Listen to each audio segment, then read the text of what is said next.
I'm betting that you already heard about the New York City Squid Game Experience, and you found my video because you don't just want to go, you want to win. Here I am in first place. I'll share game strategy and when it was just luck. We came as a group to celebrate a birthday, and having a group was an advantage for one of the games. There are 5 games which don't really require anything super physical, and obviously nobody gets eliminated. They collect points on your wristband as you progress.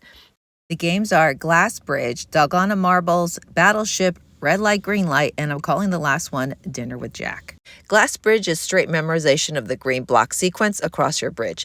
Don't forget to note which is your start block. Once a person in your group reaches the end, your whole group finishes and anyone alive gets points. For the next game, your object is to get the most marbles. Anytime your marble lands in the shape, you take all the marbles on the table. My strategy is to roll and bounce it off the back wall. Don't position yourself after a good person because that means you will never collect any marbles. And here's the luck part. Our game director, she threw a bunch of marbles onto our table and I happened to be able to collect all of them.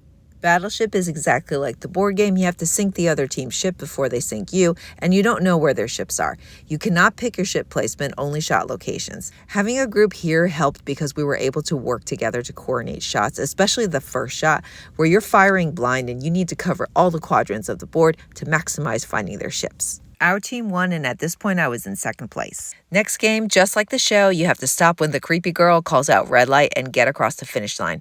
I'm not sure how they sense movement, but they will call your number if you are out.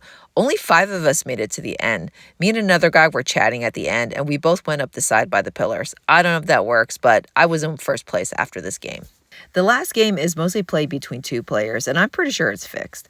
Everyone's seated with a light and a covered dish in front of them. Between the 2 of us, whoever cranks the jack in the box and it pops out loses. We hit the button to randomly choose a person. If the light stops on you, you lift up your dish and there's a number, and you get to choose which one of us 2 has to crank the jack in the box, the number of cranks in your dish. Now I understand why before we went into this room, the game director asked me to appeal to everyone to ask them to help me win.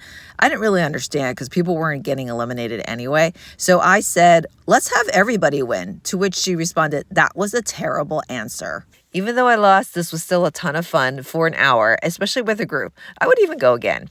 So get your tracksuit and your sneakers on and go to the Squid Games and have a great time. If you learned something new, give me a like and subscribe and follow for more tips on how to travel smart. See you out there.